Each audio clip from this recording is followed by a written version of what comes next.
Assalamu alaikum students. Welcome to chemistry class of grade 10. We have started our chapter number 11, that is organic chemistry, and the next topic of this chapter is homologous series, and the second topic is alkyl radical. Before going to the homologous series, first we define a group of the compound. हम सबको ये पता है कि organic chemistry is a branch of chemistry that deals with the compound of the carbon and hydrogen and their derivatives. ठीक है, और इसके अलावा वो chemistry की ब्रांच जिसमें सिर्फ कार्बन और हाइड्रोजन के कंपाउंड्स को डिस्कस किया जाता है उनको हम लोग हाइड्रोकार्बन्स बोलते हैं. ठीक है, हाइड्रोकार्बन्स. और हाइड्रोकार्बन्स है क्या? The compounds which has carbon and hydrogen only. इन दो एलिमेंट्स के अलावा और कोई भी उनमें एलिमेंट्स नहीं होते हैं, उन कंपाउंड्स को हम लोग हाइड्रोकार्बन्स बोलते हैं. और हम लोगों ने स्टार्ट ऑफ द चैप्टर में हाइड्रोकार्बन्स की 3 सीरीज़ पढ़ी थी. That was the alkane, alkenes and alkynes. ठीक है, अल्केन्स में क्या है कि कार्बन और कार्बन में सिंगल बॉन्ड होता है. अल्कीन्स में क्या है, कार्बन और कार्बन में डबल बॉन्ड होता है. और अल्काइंस में क्या है, कार्बन एंड कार्बन में ट्रिपल बॉन्ड होता है. सो हाइड्रोकार्बन्स 3 तरह के हैं, अल्केन, अल्कीन्स एंड अल्काइंस. ठीक है, तो इसका मतलब है कि ये depends on the type of the chemical bonding. We have the 3 groups of the hydrocarbons. ठीक हो गया, और इसी ग्रुप को ही हम लोग जो है वो होमोलोगस सीरीज़ का भी नाम देते हैं. So how we can define the homologous series? Homologous series is a group of the compound that have the same chemical properties. जिनकी दूसरों के साथ मिलने की केमिकल प्रॉपर्टीज़ या केमिकल रिएक्शन करने की सलाहियत एक जैसी होती है, उस ग्रुप को हम लोग होमोलोगस सीरीज़ का नाम देते हैं. ठीक है, अब अगर हमने अल्केन्स में नाम पढ़े थे, date is the methane, that is CH4. ठीक है, इथेन C2, C2H6. ठीक है, इसी तरह से प्रोपेन C3H8. ठीक है, तो एंड सो ऑन. तो अब ये सब के सब एक जैसे कंपाउंड्स हैं. क्यों? क्योंकि इन सब में सिंगल बॉन्ड है और उनको हमने अल्केन का नाम दिया है. अगर मैं अल्कीन्स की बात करती हूँ तो alkyne start from the ethene C2H4. ठीक है, और second one is the propene, that is the C3 and H6. then butene, that is C4H8. ठीक है, तो अब ये सब के सब एक जैसे कंपाउंड्स हैं. क्यों? क्योंकि इन सब में कौन सी केमिकल बॉन्डिंग है, double compliant bond. Same for the alkynes, यानी कि वो तमाम ही ग्रुप में ट्रिपल कॉम्प्लेंट बॉन्ड होता है, इसलिए उन सब की केमिकल प्रॉपर्टीज़ एक जैसी होंगी. तो इसको मैं कहूँगी कि एक हमारे पास एक अलहदा होमोलोगस सीरीज़ है, ये मेरे पास एक अलहदा होमोलोगस सीरीज़ है, और ये मेरे पास एक अलहदा होमोलोगस सीरीज़ है. ठीक है, सो होमोलोगस सीरीज़ का क्या मतलब है? होमो का मतलब होता है सेम, लोगस मीन केमिकल प्रॉपर्टीज़ यानी कि उसकी नेचर. तो होमोलोगस सीरीज़ का मतलब है ऐसी सीरीज़ जिनमें केमिकल प्रॉपर्टीज़ कंपाउंड की सेम होती है, उनको हम लोग होमोलोगस सीरीज़ का नाम देते हैं. ठीक है, और हम नेक्स्ट टॉपिक में इसमें हम इनकी कुछ केमिकल या कुछ हम उसकी करैक्टरिस्टिक्स को डिस्कस करेंगे कि होमोलोगस सीरीज़ से हमें क्या क्या पता चलता है. अगर एक कंपाउंड किसी भी होमोलोगस सीरीज़ से बिलोंग करता है, और अगर हमें एक कंपाउंड की प्रॉपर्टी का पता है, इसका मतलब है कि तमाम उस सीरीज़ की तमाम मेंबर्स की प्रॉपर्टीज़ वैसी ही होंगी. ठीक हो गया, तो अगर हम इसकी प्रॉपर्टी देखें, the first one is that first property is that all the homologous series have their general formula, have the same general formula. ठीक है, फॉर एग्जांपल जनरल फार्मूला का मतलब है कि वो फार्मूला जिनकी मदद से हम लोग उस सीरीज़ के एलिमेंट्स को डिस्क्राइब कर सकते हैं. जैसे कि अल्केन्स के लिए हम लोगों ने फार्मूला पढ़ा था, डेट इज़ द CnH2n+2.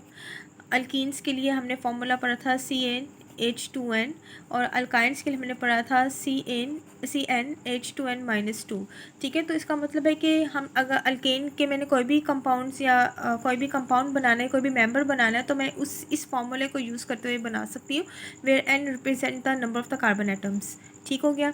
इसी तरह से अगर मैंने अल्कीन्स में अगर मैंने अल्कीन सीरीज़ का कोई भी मेंबर अगर मैंने ड्रॉ करना है तो मैंने उसका ये वाला जनरल फार्मूला इस्तेमाल करना है, दैट इज़ CnH2n।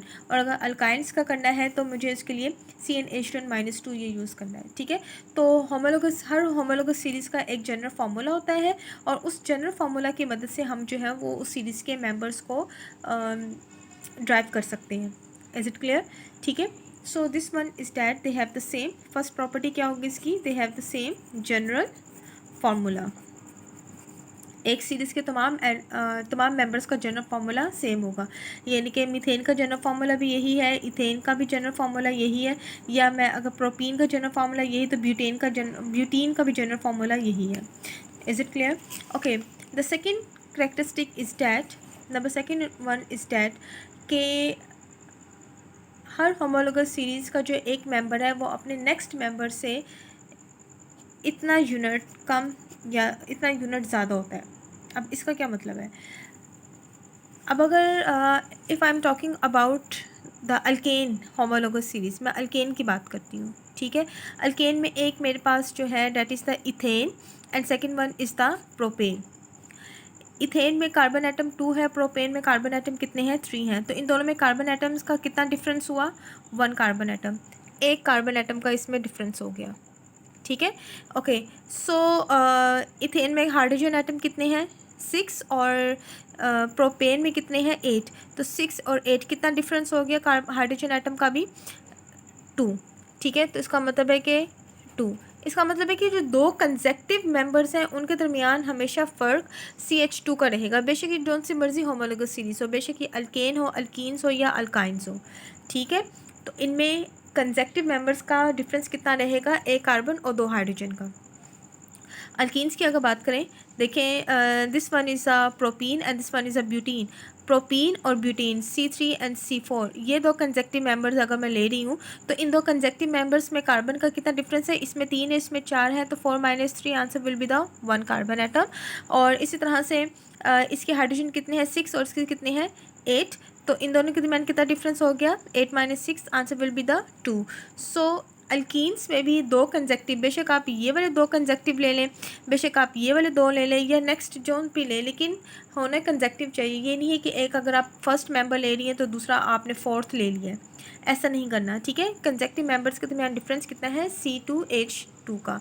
इसी तरह से अल्काइंस में अगर मैं अल्काइंस भी ड्रॉ करती हूँ तो first one is called as ethyne, that is C2H2। Second one is a propyne, that is a C3 and H 3 to the 6, 6 - 2 will be the 4। ठीक है, तो ये मैंने दो मेंबर्स अगर लिखे हैं, that is a ethene and this is a propene. तो इथीन ये दो कंजेक्टिव मेंबर्स हैं, 2 और 3 वाला। ठीक है, तो इन दोनों में कार्बन एटम का डिफरेंस कितना है, ओनली द 1। और हाइड्रोजन एटम यहाँ पे 2 है, यहाँ पे 4 है, 4 - 2 आंसर विल बी द 2, यानी कि 2। तो अल्काइंस में भी दो कंजेक्टिव मेंबर्स के दरमियान जो डिफरेंस है that is the 1 carbon atom and 2 hydrogen atom. Is it clear? So second point is that कि होमोलोगस सीरीज़ जोन सी मर्जी हो उनमें दो कंजेक्टिव मेंबर्स के दरमियान डिफरेंस कितना होता है, C2H का। Is it clear?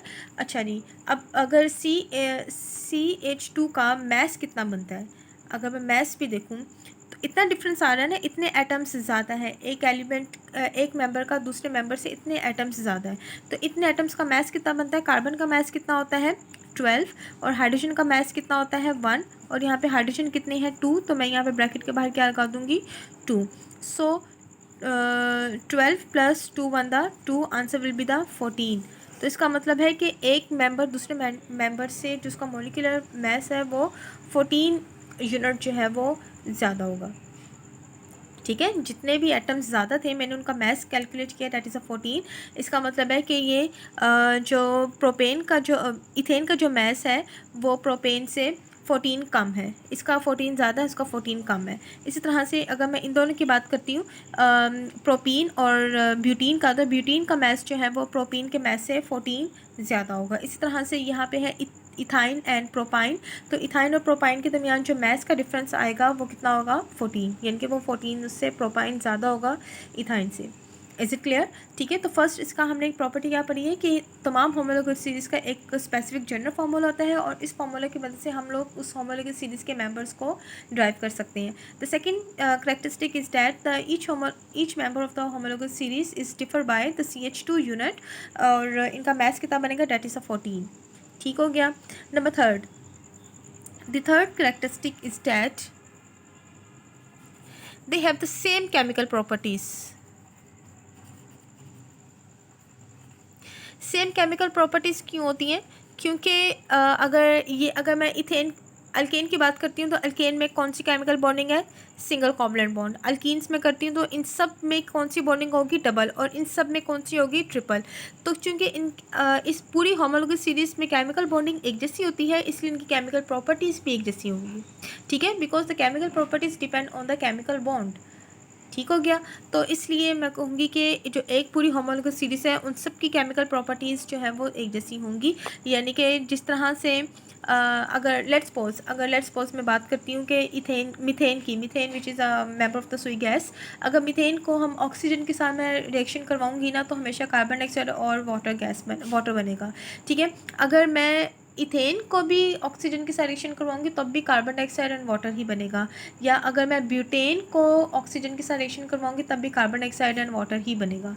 ठीक है, तो क्वांटिटी कम या ज़्यादा हो सकती है क्योंकि नंबर ऑफ कार्बन एटम ज़्यादा या कम हो सकते हैं लेकिन प्रोडक्ट वही रहेगा, that is carbon and hydrogen. ठीक है, तो यही बात वो कह रहे हैं कि हर होमोलॉगस सीरीज़ की केमिकल प्रॉपर्टीज़ एक जैसी हैं. यानी कि जो एक मेंबर किसी दूसरे कंपाउंड से जैसे केमिकल रिएक्शन शो करेगा उसका नेक्स्ट मेंबर या उससे नेक्स्ट मेंबर भी वैसी ही रिएक्शन देगा. इसलिए हम कहते हैं कि इनकी केमिकल प्रॉपर्टी सेम होती है because they have the same type of the chemical bond. ठीक हो गया. Number fourth, but they have the different physical properties. उनकी फ़िज़िकल प्रॉपर्टीज़ जो है ना वो डिफरेंट हो सकती हैं. क्यों? Physical properties mainly depend on the mass of the compound. ठीक है, तो अब जैसे जैसे हम टॉप टू डाउन आते जाते हैं तो मैस इंक्रीज़ करता जाता है. यहाँ पे 1 कार्बन 4 हाइड्रोजन का मैस और होगा, 2 कार्बन एंड 6 हाइड्रोजन का मैस और होगा, 3 कार्बन एंड 8 हाइड्रोजन का मैस और होगा. Definitely number of carbon atoms और हाइड्रोजन इंक्रीज़ करते जाते हैं तो टॉप टू बॉटम इनका मैस भी क्या होता जाएगा, इंक्रीज़ करता जाएगा. अगर मैस इंक्रीज़ करता जाएगा तो उनका melting point, boiling point and state of the nature state of the matter वो भी चेंज होती जाएगी. यानी कि अगर स्टार्ट में मैस कम है तो वो गैसेस होंगी, थोड़ा सा मैस ज़्यादा हो जाएगा तो वो लिक्विड बन जाएंगी और मैस ज़्यादा होता जाएगा तो वो सॉलिड हाइड्रोकार्बन्स बनेंगे. ठीक है, so they have the different chemical properties. They may have the different chemical properties because there is a difference in a molecular mass. उनका मैस जो है वो चेंज होता जा रहा है. ठीक हो गया. Okay, and number 5 and the last point is that they can be prepared by same methods. हम उनको सेम मेथड से प्रिपेयर कर सकते हैं, बना सकते हैं. यानी कि जिस मेथड से मैं मीथेन को बना सकती हूँ उसी मेथड से मैं प्रोपेन को भी बना सकती हूँ. या जिस मेथड से मैंने प्रोपीन को बनाना है उसी मेथड से मैं ब्यूटीन को भी बनाऊँगी. लेकिन जिस मेथड से मैं प्रोपीन बनाऊँगी उस मेथड से मैं ये प्रोपेन नहीं बना सकती. Is it clear? ठीक है, तो इसका मतलब है कि एक पूरी होमोलॉगस सीरीज़ का बनाने का मेथड भी क्या है, सेम है. इसका जो मेथड है वो इससे डिफरेंट होगा, इसका मेथड इससे डिफरेंट होगा लेकिन इनके मेंबर्स का आपस में सेम होगा. क्यों डिफरेंट है? क्योंकि इनके दरमियान केमिकल प्रॉपर्टीज़ केमिकल बॉन्ड जो है वो डिफरेंट होता जा रहा है. सो इनका बनाने का मेथड एक जैसा है, इन सब का बनाने का मेथड एक जैसा है, इन सब का बनाने का मेथड एक जैसा है. ठीक है, एक पूरी सीरीज़ का एक जैसा है लेकिन एक सीरीज़ का दूसरी सीरीज़ से जो है वो डिफरेंट हो जाएगा. Is it clear? So this is the some general characteristics of the homologous series. ठीक हो गया. सो ये सब की सब होमोलॉगस सीरीज़ है, डैट इज़ द हाइड्रोकार्बन्स. और अभी हमने डिफाइन किया है कि हाइड्रोकार्बन्स क्या होते हैं. Hydrocarbons are the compounds that consist of only the hydrogen carbon and they are the pure organic compound. They are called as the pure organic compounds, इनको कहते हैं. ठीक हो गया. लेकिन हम बहुत से ऑर्गेनिक कंपाउंड्स को जो है वो बना सकते हैं इन हाइड्रोकार्बन्स की मदद से. यानी कि हाइड्रोकार्बन्स हमारे मेन कंपाउंड्स हैं और इन कंपाउंड्स की मदद से हम लोग और हाइड्रोकार्बन्स बना सकते हैं by adding the some other element. ठीक हो गया. तो हम लोग कैसे बना सकते हैं और बिकॉज के अगर मैं अल्केन्स की बात करती हूँ, ठीक है, तो अल्केन्स में अगर मैंने और डेरिवेटिव्स अगर उसके बनाने हैं तो कार्बन एटम को तो मैं इन एंड आउट नहीं कर सकती, लेकिन जो हाइड्रोजन है एटम्स हैं उनको इन एंड आउट करके मैं कोई दूसरा एलिमेंट ऐड करके एक न्यू कंपाउंड बना सकती हूँ। Is it clear? और इसी बेस पे हमारा नेक्स्ट टॉपिक है that this is called as the alkyl radicals.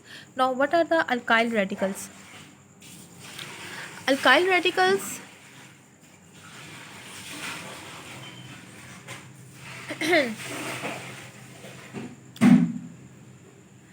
Alkyl radicals are the derivatives of the alkanes. ठीक है, simply alkyl radicals are the derivatives of the alkanes. क्या मतलब इसका? For example I have the formula that is methane. ठीक है, CH4 this is a alkane, ये methane है। ठीक है, अगर मैं इस मीथेन में से एक हाइड्रोजन को निकाल दूँ, यानी कि आपके पास क्या रह जाएगा? CH3। अब यहाँ पे मैंने 4 हाइड्रोजन क्यों लगाई हुई है? क्योंकि मुझे पता है कि भाई कार्बन है, carbon belongs to the fourth group of the periodic table, और फोर्थ ग्रुप होने की वजह से इसका मतलब इसकी लास्ट शेल में 4 इलेक्ट्रॉन है, तो 4 इलेक्ट्रॉन्स को सेटिस्फाई करने के लिए 4 हाइड्रोजन एटम आएंगे, यानी कि ये मेरे पास 4 इलेक्ट्रॉन कार्बन के थे, इन चारों को सेटिस्फाई करने के लिए 4 हाइड्रोजन एटम्स इनके साथ कोवलेंट बॉन्डिंग करेंगे, इसलिए ये फॉर्मूला CH4 बन जाता है।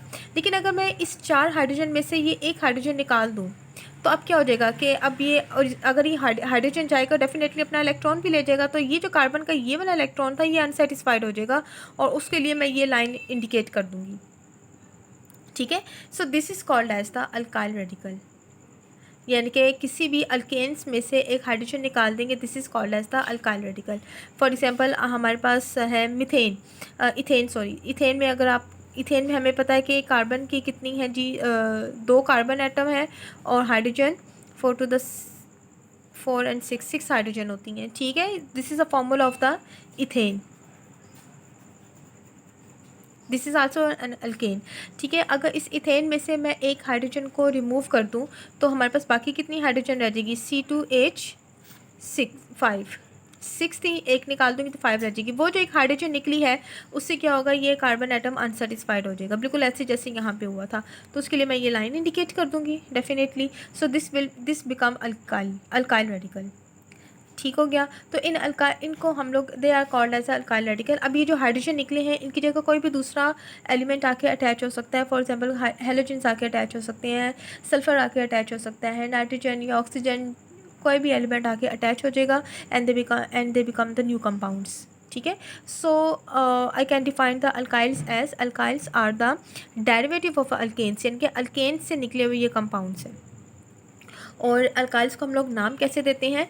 हमें पता है कि भी मीथेन में अल्केन्स का जो लास्ट लेटर है ना, ANE, इसको अल्केन का अगर मैं अल्केन लिखती हूँ तो हमने नोटिस किया था कि हर अल्केन के लास्ट में क्या आता है? ANE। तो ये ANE को रिप्लेस कर दें अगर YL से, तो वो उसका अल्काइल का नाम बन जाएगा। फॉर एग्जांपल ये मीथेन था ना, तो मीथेन में से ANE को मैं रिप्लेस कर दूंगी जब एक हाइड्रोजन निकलेगा। ठीक है, तो ANE को मैं YL से रिप्लेस करूँगी तो हमारे पास क्या बन जाएगा? मिथाइल। इसी तरह से पहले जब इसके अंदर पूरे हाइड्रोजन थे तब वो इथेन था, लेकिन जब एक हाइड्रोजन निकाल दूंगी अब ये इथेन नहीं रहेगा, बल्कि ANE किससे रिप्लेस हो जाएगा? YL से। तो क्या बन जाएगा? ये इथाइल। Is it clear? ठीक है, सो इसमें ANE को हम लोग रिप्लेस करते जाएंगे उस नेम से, तो वो हमारे पास रिस्पेक्टिव अल्काइल ग्रुप आता जाएगा। And alkyl groups are represented by capital R। जहाँ पे भी कैपिटल R लिखा होगा इसका मतलब है कि वहाँ पे अल्काइल रेडिकल अटैच है। Is it clear? ठीक है, so this is a brief description about the alkyl radicals. Now we can take the some examples कि अल्काइल रेडिकल्स हम लोग किसी भी एक फार्मूला से एक से ज़्यादा अल्काइल रेडिकल्स बना सकते हैं, एक से ज़्यादा टाइप्स के अल्काइल रेडिकल्स बना सकते हैं। For example I have the formula of the propane. Propane का मतलब है कि C3NH8।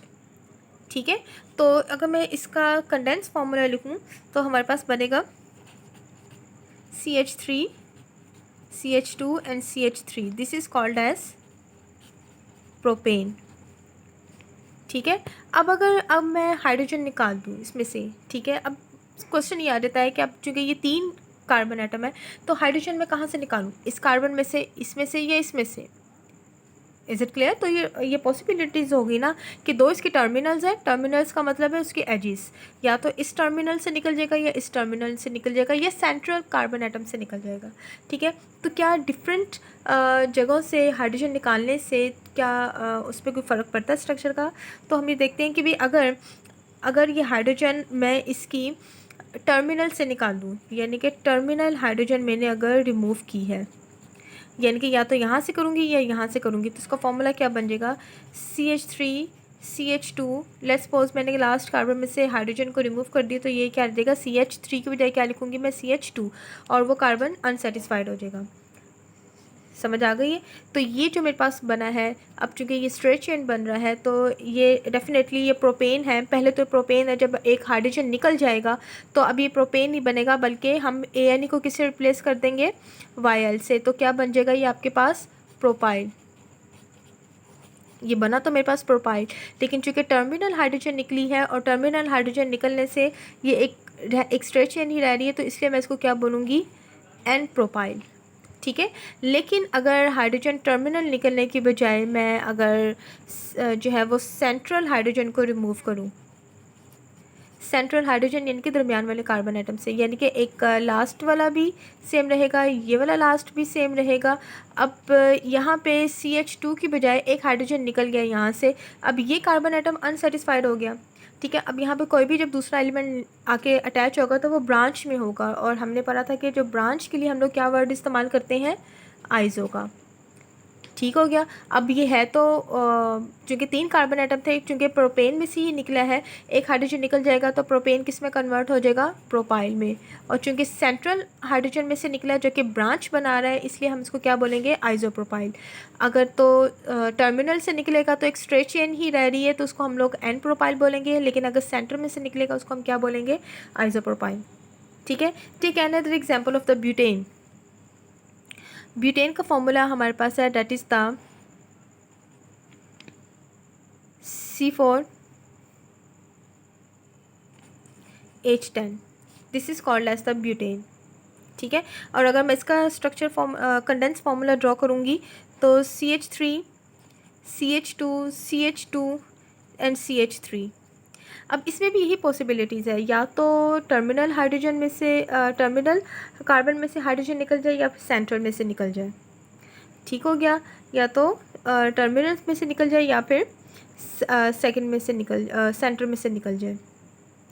ठीक है, तो ये मेरे पास अगर ये एक स्ट्रेट चेन है, ठीक है, ये मेरे पास स्ट्रेट चेन है, तो स्ट्रेट चेन ब्यूटेन है आपके पास, इसको हम लोग का एन ब्यूटेन भी बोलते हैं। ठीक है, तो अगर मैं इसमें से हाइड्रोजन को टर्मिनल हाइड्रोजन निकाल दूँ, ठीक है, अब वो टर्मिनल कोई भी हो सकती है, ये वाला भी हो सकता है, ये वाला भी हो सकता है। ठीक है, अगर मैं टर्मिनल हाइड्रोजन को रिमूव करूँगी तो मेरे पास बन जाएगा CH3 CH2 CH2, और यहाँ पे CH3 की बजाय क्या रह जाएगा, एक हाइड्रोजन चूँकि निकल गई है तो उसके लिए मेरे पास CH2 रह जाएगा, और जो हाइड्रोजन निकली है वो कार्बन अनसेटिस्फाइड हो जाएगा। अब अगेन ये स्ट्रेट चेन ही बन रही है तो ये ब्यूटेन था। ठीक है, डेट वाज द ब्यूटेन। तो ANE को किससे रिप्लेस कर देंगे हम लोग, YL से, तो हमारे पास क्या बन जाएगा, ये ब्यूटाइल। ठीक है, और चूँकि ये स्ट्रेट चेन बन रही है तो कौन सा ब्यूटाइल होगा, N। Is it clear? लेकिन अगर हाइड्रोजन जो है वो सेंट्रल में से निकले, अब सेंट्रल या तो ये हो सकता है या फिर ये हो सकता है। ठीक हो गया, तो अगर मैं लेट्स सपोज ये वाले इस वाले कार्बन में से हाइड्रोजन का निकालती हूँ, तो बाकी आपके पास क्या बनेगी, CH3 CH2 एंड CH3। इसमें से हाइड्रोजन निकली है तो यह अनसेटिस्फाइड हो गया। ठीक हो गया, तो अब यहाँ से देखें कि ये यहाँ से ये ब्रांच कौन से कार्बन में बन रही है, सेकंड कार्बन से बन रही है। ठीक है, ये सेकंड कार्बन में से निकला है, और इसलिए मैं इसको सेकेंडरी ब्यूटाइल भी बोलेंगे। हम इसको सेकेंडरी ब्यूटाइल क्यों बोलते हैं, this is called as the secondary butyl. Secondary butyl क्यों बोला है, क्योंकि ये जिस कार्बन एटम में से हाइड्रोजन निकली है वो ऑलरेडी 2 कार्बन एटम से अटैच है, एक यहाँ से और एक यहाँ से। क्योंकि ये 2 कार्बन से अटैच है इसलिए इसको हमने सेकेंडरी ब्यूटाइल का नाम दिया। ठीक है, अगर ये ही हाइड्रोजन मैं इस वाले कार्बन में से निकालती, इसकी बजाय अगर यह मैं और लिख रही हूँ, अगर मैं ये वाली हाइड्रोजन ये वाली पहले मैंने इसमें से निकाली ना, अगर मैं इसमें से निकालूँ तो आपके पास क्या कंपाउंड बन जाएगा, CH3 CH2 CH and CH3।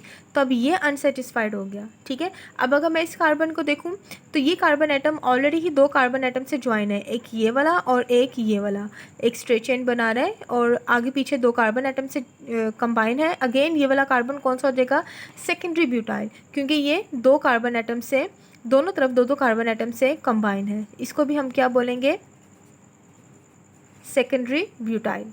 Is it clear. अगर टर्मिनल से निकलेगा तो एन ब्यूटाइल, अगर उस कार्बन से निकलेगा जो कि ऑलरेडी दो कार्बन एटम से अटैच है तो उसको हम क्या बोलेंगे, that will be the secondary butyl. Secondary butyl ये भी हो सकता है और ये भी हो सकता है। इस फॉर्म में भी कार्बन दो कार्बन से अटैच है और इस फॉर्म में भी ये कार्बन जिसमें से हाइड्रोजन निकली है वो ऑलरेडी टू कार्बन से अटैच है। ठीक हो गया। ओके सो ये तो हमारे पास ब्यूटेन तब था कि अगर ये ब्यूटेन स्ट्रेट चेन है। ब्यूटेन ब्रांच भी तो हो सकती है, like that CH3 CH CH3 and CH3 1 2 3 and 4। ठीक है। तो ये जो अब मेरे पास ये तो मेरे पास एन ब्यूटेन था ना, हमने ये स्टार्ट ऑफ द चैप्टर पढ़ा था कि जो स्ट्रेट चेन होती है they are called as n, और जो ब्रांच होती है उसको हम क्या नाम देते हैं, आइसो।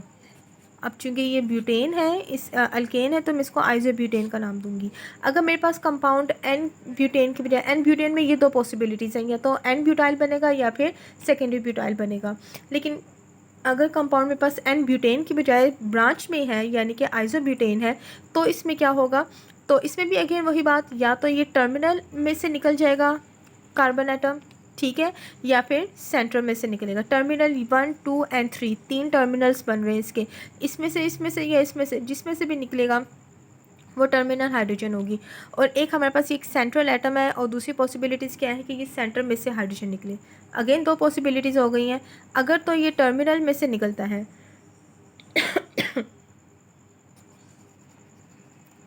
ठीक है, टर्मिनल हाइड्रोजन में से अगर निकलता है देन तो उसको हम क्या बोलेंगे कि CH3 लेट्स सपोज कि ये वाला टर्मिनल में से एक हाइड्रोजन निकल गई है, ये आपके पास ब्रांच बन गई है। तो ये मेरे पास क्या था, आइसो ब्यूटेन था। अब ब्यूटेन था तो ब्यूटेन में ANE किसको रिप्लेस कर देगा, YL से, तो हमारे पास ये क्या बन जाएगा, आइसो ब्यूटाइल। ब्यूटाइल क्यों बोला है, क्योंकि एक हाइड्रोजन रिमूव हो गई है। आइसो क्यों बोला है, क्योंकि ये कंपाउंड किस में है, ऑलरेडी ब्रांच में है। ठीक हो गया। और सेकेंड पॉसिबिलिटीज़ क्या है कि अगर सेकेंडरी अगर ये सेंट्रल कार्बन में से निकल जाए,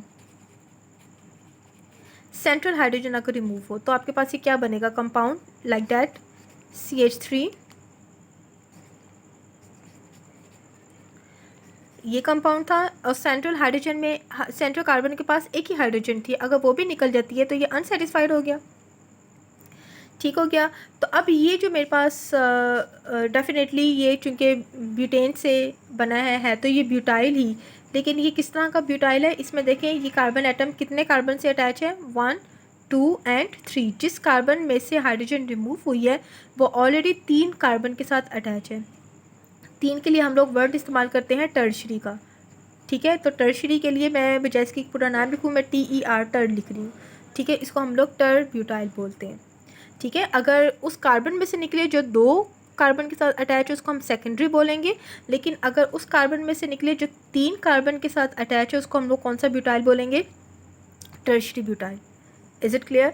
सो यहाँ से देखें, प्रोपेन के मेरे पास 2 अल्काइल रेडिकल बने हैं, एक एन प्रोपाइल और एक आइसो प्रोपाइल, जबकि ब्यूटेन से देखिए मेरे पास कितने रेडिकल बन रहे हैं, एन ब्यूटेन से 2 बने हैं, एन ब्यूटाइल सेकेंडरी ब्यूटाइल, और आइसो ब्यूटेन से भी 2 बने हैं, that is iso butyl and tertiary butyl. So 1 2 3 4 radical इस अल्केन से ब्यूटेन से बने हैं। Is it clear. इसी तरह से अगर कोई भी आपके पास एग्जांपल होगी तो आप उसमें से टर्मिनल हाइड्रोजन को या सेंट्रल हाइड्रोजन को निकाल के different type of the alkyl radicals बना सकते हैं। इसके साथ साथ अगर कुछ फार्मूला एन में होते हैं या इनके स्ट्रेट चेन होते हैं, कुछ फार्मूलाज ब्रांच में होते हैं जिसको हम लोग आइसो फॉर्म में बोलते हैं, तो आइसो में भी हमारे पास different type of the alkyl radicals बन सकते हैं। ठीक हो क्या। So this is all about the today's lecture. Thank you.